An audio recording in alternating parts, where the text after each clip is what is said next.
Hello students, आपके सामने ये एक क्वेश्चन है और इस क्वेश्चन में आपको दो सेट दे रखे हैं। पहला सेट ए है और इस सेट के अंदर जो एलिमेंट्स हैं वो है जेड, और जेड हमें कहाँ से मिलता है? यहाँ से मिलता है। तो दो तरीके हैं। एक तो पहले क्या करो, इसको सिंप्लीफाई करके एक प्रॉपर इक्वेशन बना लो और उसके बेसिस पे हम ग्राफ बनाएं या डायरेक्टली भी बना सकते हैं।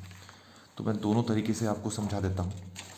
पहले मैं डायरेक्टली समझा देता हूँ आपको कि ये जो है इसको मैं ऐसे लिख सकता हूँ, mod z+1 is less than mod z-1।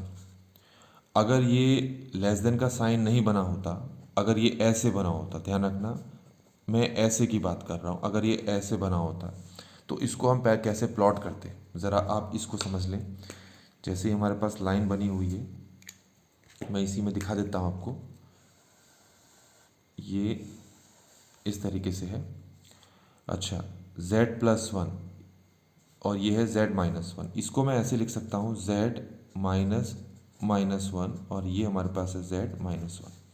अब अगर इसको ग्राफ में दिखाना है तो ये -1 हमें कहाँ मिलेगा? यहाँ कहीं मिलेगा। और ये 1 कहाँ पर मिलेगा? हमें यहाँ कहीं मिलेगा। तो इसका मतलब है कि z का -1 से डिस्टेंस और z का 1 से डिस्टेंस क्या है? बराबर है।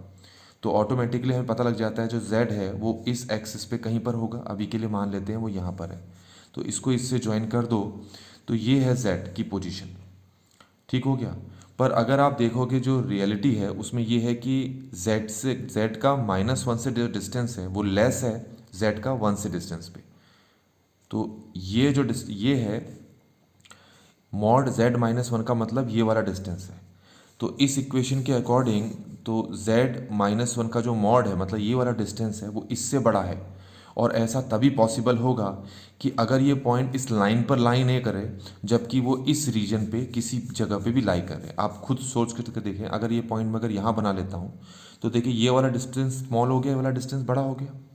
अगर यहाँ देखूँ तो ये वाला डिस्टेंस बड़ा हो गया, ये वाला डिस्टेंस स्मॉल हो गया।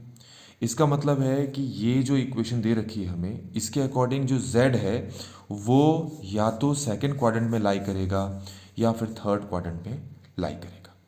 ये क्लियर हो गया होगा आपको।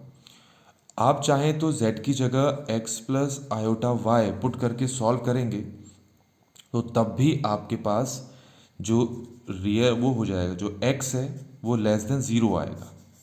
आप चेक करके दे, और x लेस देन 0 इन्हीं दोनों क्वाड्रेंट में होता है। तो मैंने इसके लिए आपको क्लियरली समझा दी कि क्या मतलब है। अब हम आते हैं अगली बात। अच्छा, अगली चीज़ अगर मैं समझाऊं, उसमें ये कहा है कि ये है बी सेट है, बी सेट के अंदर भी z लाई करते हैं और इस z की वैल्यू आपको कहाँ से मिलेगी? यहाँ से मिलेगी। ठीक हो गया।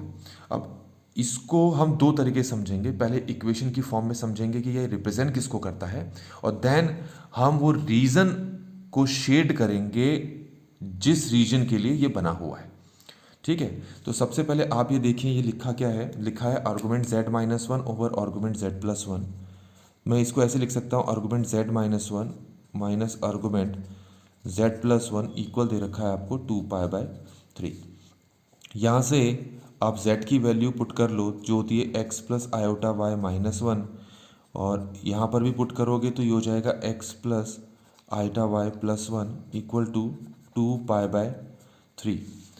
तो इससे मुझे क्या मिल जाता है? इससे मुझे मिल जा रहा है tan inverse y over x-1, और इससे मुझे क्या मिल जा रहा है? tan inverse y over x+1। इसको हम इस फॉर्म में लिख सकते हैं और इसको भी हम इस फॉर्म में लिख सकते हैं, क्योंकि इन दोनों का जो डिफरेंस है वो 2π/3 दे रखा है ना, इसलिए ऐसे हम इसको लिख सकते हैं। ठीक है, कोई फ़र्क नहीं पड़ता। वो आगे मैं आपको जब ग्राफिकली समझाऊंगा तो आपको बेहतर समझ में आएगा। अब इसको आप खुद सॉल्व करके देखें। तो इसको अगर आप सॉल्व करेंगे tan इनवर्स ए माइनस tan इनवर्स बी का फॉर्म लगाकर, तो ये हमारे पास क्या आंसर आएगा? ये आएगा न्यूमरेटर में आएगा 2y ओवर x² - 1, और डिनोमिनेटर में आएगा x² + y² - 1 ओवर x² - 1, और यहाँ हमारे पास क्या है? 2π/3। ये तो इससे कैंसिल हो गया। ये क्लियर हो गया होगा आपको। तो क्या बचा? इस tan इनवर्स को यहाँ लेके आएंगे तो हमारे पास ऊपर तो बचा 2y और नीचे बचा x² + y² - 1 equal to tan 2π/3। Next step में इसकी जगह मैं पुट कर देता हूँ -√3, क्या पुट कर देता हूँ इसकी जगह, -√3। तो ये क्या हो जा रहा है, पहले ये देखें, ये 2y over x square plus y square -1 equal to ये हो जाएगा -√3 ओवर 1। ठीक हो गया, यहाँ तक क्लियर हो गया होगा। तो अब हम इसको अगर सॉल्व कर लें, आप खुद भी इसको सॉल्व करके देखेंगे, तो इसको प्रॉपरली अगर हम सॉल्व करूँ तो ये बन जा रहा है x square plus y square -1 equal to -2 over √3y। ठीक है, कुछ ऐसा बनेगा। तो x square plus y square, इसको यहाँ ले आते हैं उसको वहाँ, तो ये हो जाएगा x square plus y square plus 2 over √3y equal to 1। 1 over √3 के स्क्वायर से अगर मैं दोनों तरफ ऐड करूँ और सिंप्लीफाई करूँ तो एक्स स्क्वायर प्लस वाई नहीं, x square plus y plus 1 over √3 का whole square equal to 1 plus 1 over √3 का होल स्क्वायर बन जाता है। और सिंप्लीफाई करूँ तो x square plus y plus 1 over √3 का होल स्क्वायर, ये हो जाएगा आपके पास 2 ओवर √3 का होल स्क्वायर। ये क्लियर हो गया होगा आपको। तो एक सर्कल मिल गया यहाँ पर। ठीक है, अब इस सर्कल को ज़रा हमें प्लॉट करना है ताकि हम समझ पाएँ कि ये क्या रिप्रेजेंट करके दे रहा है हमें। तो इसके लिए मैं क्या करता हूँ, ये मैंने लाइन ड्रॉ कर ली है। अच्छा, पहले तो आपको सेंटर पता होना चाहिए। सेंटर यहाँ से होगा 0, -1 ओवर √3। ये आपको पहले से पता होना चाहिए कि सेंटर कैसे निकालते हैं। और रेडियस हमारे पास दे रखा है 2 ओवर √3। ये क्लियर हो गया होगा आपको। अच्छा, ये ओरिजिन है। मान लेते हैं यहाँ से यहाँ तक का जो डिस्टेंस है वो 1 ओवर √3 है। यहाँ से यहाँ तक 2 ओवर √3 और ये 3 ओवर √3। ऐसे यहाँ से यहाँ तक 1 ओवर √3, यहाँ से यहाँ तक 2 ओवर √3। ये क्लियर हो गया होगा आपको। अब सबसे पहले हम इसके सेंटर को लोकेट करते हैं। सेंटर ये है जो कि ये मैंने यहाँ पर दिखा दिया है। इस पॉइंट को मान लिया हमने 0, -1 ओवर √3। ठीक हो गया। रेडियस है 2 ओवर √3। तो अगर ये सेंटर है तो ये रेडियस हो गया यहाँ से यहाँ तक का डिस्टेंस। ऐसे यहाँ से यहाँ तक का डिस्टेंस भी ये रेडियस हो गया। तो अगर मैं इसको सेंटर मान के सर्कल बनाता हूँ तो ये सर्कल मेरे पास कुछ इस तरीके से बनेगा, ये कुछ इस तरीके से बन गया। यहाँ तक आपको मेरे हिसाब से पूरी तरह से समझ में आ गया होगा। अब ये क्वेश्चन कंप्लीट नहीं हुआ है। अब आप देख सकते हैं ये जो सर्कल है एक्स एक्सिस को 2 पॉइंट पे इंटरसेक्ट कर रहा है। एक पॉइंट ये है, एक पॉइंट ये कौन से पॉइंट्स हैं आपको इक्वेशन में ही पता लग जाएगा। आपको याद होगा कि ये जो मेरे पास था argument z-1 over z+1 equal to 2π/3, इसको मैंने इस फॉर्म में लिखा था स्टार्टिंग में ही। ये लिखा था ना, argument z-1 minus argument z+1 equal to 2π/3। तो ये जो 1 है और ये जो -1 है, यही दोनों पॉइंट्स हमें यहाँ पर मिल गए हैं। तो ये 1, 0 मिल गया है और ये -1, 0 मिल गया है। क्लियर है। अब ध्यान से समझेंगे अब इसकी बारी है कि ये जो हमें दे रखा था इसको मैं दोबारा से लिख देता हूँ कि मैंने इसको सिंप्लीफाइड फॉर्म में कैसे लिखा था। इसको मैंने ऐसे लिखा था, argument z-1 minus argument z+1 equal है 2π/3 और 2π/3 होता है 135 डिग्री, 135। अब आपको पता है ये जो मैं सर्कल बना रखा है z इसमें हर जगह लाई करता है, हर जगह होगा z। ठीक हो गया। अब अगर मैं तुमसे कहूँ कि z इसमें से यहाँ पर कहीं पर मैं एज्यूम कर लेता हूँ, चलो अभी के लिए मैंने ये मान लिया।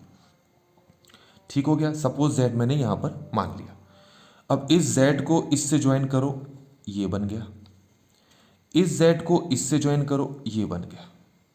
यहाँ तक समझ में आ गया होगा। अब आपने छोटी क्लास में क्या पढ़ रखा है वो भी आपको पता होना चाहिए। तो वो देखते हैं हम क्या पढ़ा था हमने, ध्यान से देखेंगे। हमने पढ़ रखा था कि अगर ये डायमीटर है तो सर्कल के किसी भी पॉइंट पे ये 90 डिग्री का एंगल सबटेंड करेगा, ऐसा पढ़ रखा था। कहीं पर भी सबटेंड करेगा तो 90 डिग्री का एंगल बनाएगा।